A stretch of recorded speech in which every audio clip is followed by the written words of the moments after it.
আজ এই মহতী সৎসঙ্গে উপস্থিত পরম দয়ালের পুত পবিত্র পাঞ্জাধারী কর্মীগণ, সুধী ভক্ত দাদা, ভক্তিমতী মায়েরা আমার এবং অমৃতপথের যাত্রী ছোট ছোট ভাই ও বোনেরা, সবাইকে জানাই যথাযোগ্য স্তরে আমার আনন্দিত জয়গুরু প্রণাম। আজ শ্রী শ্রী বড়মার 132তম আবির্ভাব দিবস। সেই উপলক্ষে আমরা সবাই এখানে সমবেত হয়েছি, তারই গুণগান কীর্তনের মাধ্যম দিয়ে নিজেদেরকে উদ্দীপ্ত করে তুলেছি। পরম প্রিয়ময় শ্রী শ্রী ঠাকুর তিনি এক জায়গায় বলেছেন যে আপনাদের ঠাকুর যদি নারী দেহ নিয়ে জন্মাতেন তাহলে তার যে রূপ হতো তা হয় বড় বউ। তাই আমরা বড় মাকে পরমা প্রকৃতি, তারই অংশজাত জগৎ জননী শ্রী শ্রী বড় মা বলে জানি।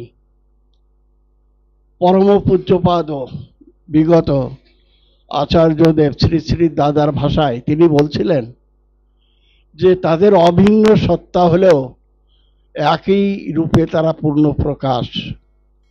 পুরুষোত্তম যখন আসেন এই ধরাধামে তখন তার লীলা সহচরীকে আবাহন করে নিয়ে আসেন। তাদের পৃথক অস্তিত্ব থাকলেও, দুই দেহ থাকলেও তারা যে দুই নয় বরং একে একে পূর্ণ এক। তারই প্রকটিত মূর্তিতে তিনি সেই দেবালক থেকে এই ধরাধামে অবতীর্ণ হন। রাধিকার ভাবকান্তি অঙ্গীকার করেই যেমন নবদ্বীপ চন্দ্র শ্রী মহাপ্রভু অবতীর্ণ হয়েছিলেন, স্বয়ং ভগবান শ্রীকৃষ্ণ শ্রী রাধিকার প্রেমের মহিমা, প্রেমের স্বরূপ, প্রেমের মাধুর্য আস্বাদন প্রকল্পে এবং নিজে অনুভব করতে, বিশ্ববাসীকে জানাতে তিনি আবির্ভূত হয়েছিলেন। তাই চৈতন্য চরিতামৃতে আমরা দেখতে পাই রাধিকার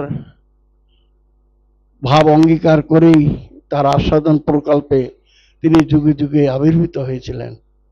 সেই রাধা ভাবদূতী সুবল গৌরতনু শ্রী গৌরাঙ্গ মহাপ্রভুর আবির্ভাব প্রসঙ্গে বৈষ্ণব মহাজনগণ এইভাবে তাদের অনুভূতি এবং সাধনার ভিতর দিয়ে অনুভব করেছেন। তাই পরম দয়াল তার মুখে নিঃসৃত বিভিন্ন ঘটনাবলীর ভিতর দিয়ে শ্রী শ্রী বড় মাকে তুলে ধরেছেন আমাদের মধ্যে, যে বড় মা কেমন ছিলেন। বড় মা একদম এমন একটা অভূতপূর্ব মানুষ যা আমরা কল্পনা করতে পারি না।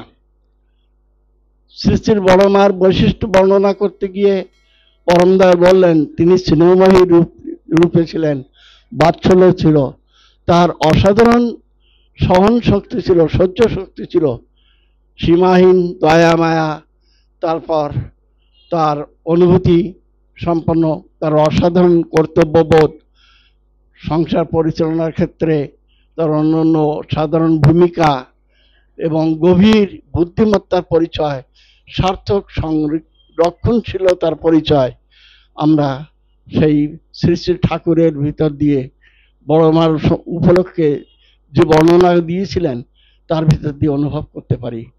তাই বড় মার প্রতি আমাদের প্রতি প্রত্যেকের তেমন ভাব, তেমন শ্রদ্ধা, তেমন আমাদের বিশ্বাস থাকা দরকার। কারণ সত্যনারায়ণ তিনি এক জায়গায় বলছেন যার বিশ্বাস নেই তার দর্শন নেই, আর যার বিশ্বাস নেই তার অনুভূতি নেই, আর অনুভূতি যার নেই তার জ্ঞান নেই, আর যার জ্ঞান নেই সে পণ্ডিত কিসের। তাই শ্রদ্ধা ও বিশ্বাস একটা আসলে আর একটি আসে।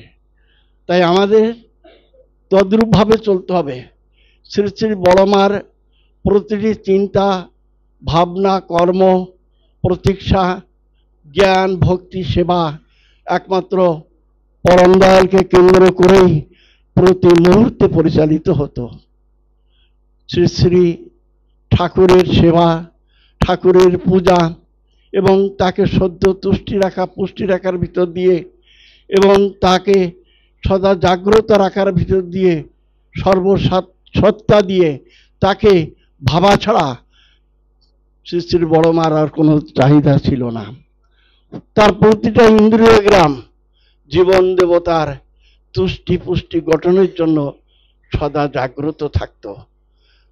জগৎপতির সঙ্গে, জীবন দেবতার সঙ্গে যখন তিনি এই জীবনকে যোগ করেছিলেন, তখন তিনি তার কর্ম দিয়ে, তার ভক্তি দিয়ে, তার সেবা দিয়ে পরম দয়ালের জীবনখানা এমনভাবে অভিসিঞ্চিত করে দিয়েছিলেন, তা বিশ্বে আজ অবিস্মরণীয়।